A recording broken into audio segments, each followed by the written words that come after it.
माता जी पूछ रहे हैं कि सूर्य ग्रहण पर खाने से कुछ होगा क्या? खाना माना है ना खाने के लिए। सूर्य ग्रहण में खाने से कुछ होगा? सूर्य ग्रहण के लिए या चंद्र ग्रहण के लिए खाने की तो बात बहुत बड़ी हो गई, देखना भी नहीं है। क्या? देखना भी नहीं है, क्योंकि वो तो जड़ सूर्य और जड़ चंद्रमा को मानते हैं, और हम जानते हैं कि जड़ सूर्य की बात नहीं है। कोई चैतन्य आत्मा है पुरुषार्थी जीवन में, जिसके लिए गीता में कहा गया है कि भगवान जब आते हैं तो सूर्य को पहले पहले ज्ञान देते हैं। वो सूर्य के रूप में पार्ट बजाने वाली साकार मुकर्रर रथ वाली आत्मा को विकारों का ग्रहण लगता है। काहे का? विकारों का ग्रहण लगता है। और जब उसे विकारों का ग्रहण लगे तो कोई कुत्ते की तरह सूंगा सांगी करे, क्या कर रहा है? ये हो रहा है, अच्छा तो पाप लगेगा या पुण्य लगेगा? पाप ही का भागीदार बन जाएगा। तो भक्ति मार्ग में उन्होंने वो बात बना दी है, क्या कि वो सूर्य को देखेंगे तो अंधे हो जाएंगे। है अज्ञान अंधे की अंधकार में जाने की बात, उन्होंने वो बात लगा दी। ऐसे ही खाने की बात है। जो भोजन है, एक होता है हद का भोजन और एक होता है बेहद का भोजन। जो बेहद का भोजन है वो स्नेह है,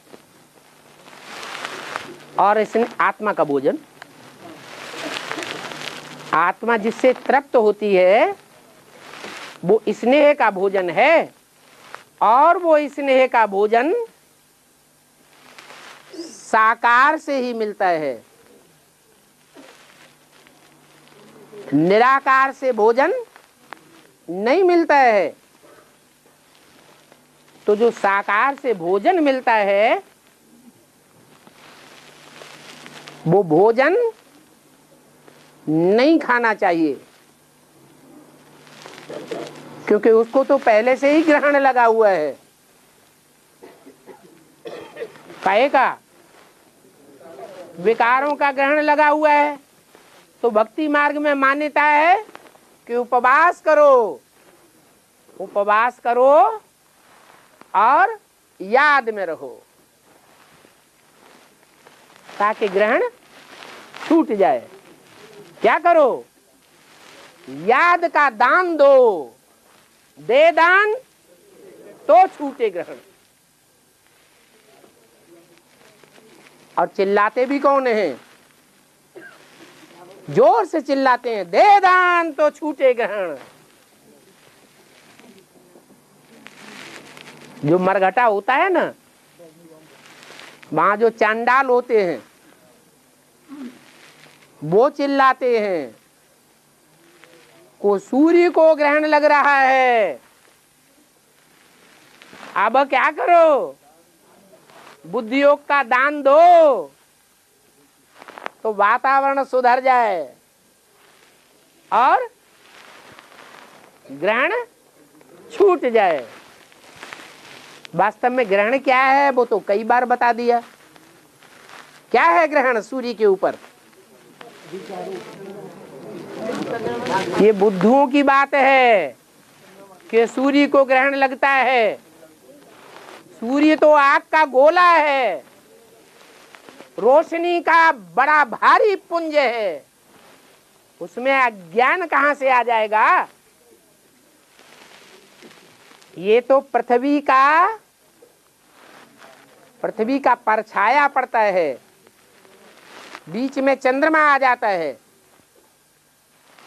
एक तरफ सूर्य बीच में चंद्रमा और एक तरफ पृथ्वी। तो सूर्य की रोशनी चंद्रमा पर पड़ती है। ज्ञान चंद्रमा ब्रह्मा, क्या ज्ञान चंद्रमा ब्रह्मा के ऊपर आधे हिस्से में सूर्य की रोशनी पड़ती है और चंद्रमा का आधा हिस्सा अंधेरा हो जाता है। उसका परछाया पृथ्वी पर पड़ता है। पृथ्वी के जिस भाग पर वो ज्ञान चंद्रमा ब्रह्मा का परछाया पड़ता है, प्रभाव पड़ता है, ब्रह्मा की बुद्धि अपनी है ना, बच्चा बुद्धि, तो जिस हिस्से पर उनका प्रभाव पड़ता है वो प्रभावित हुई आत्माएं समझती हैं सूर्य को ग्रहण लग गया। वास्तव में चंद्रमा प्रभावित हुआ है।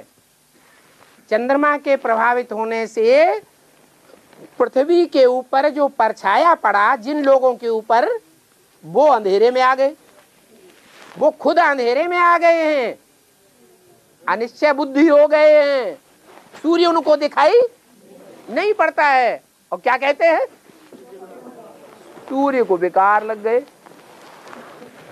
अंधेरे में आ गया। अरे सूर्य कैसे अंधेरे में आ जाएगा?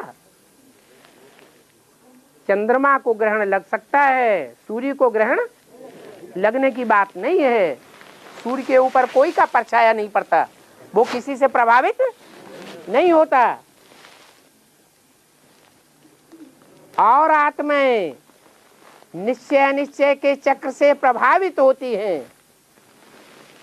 एक आत्मा है जो निश्चय अनिश्चय के चक्र में कभी नहीं आती है।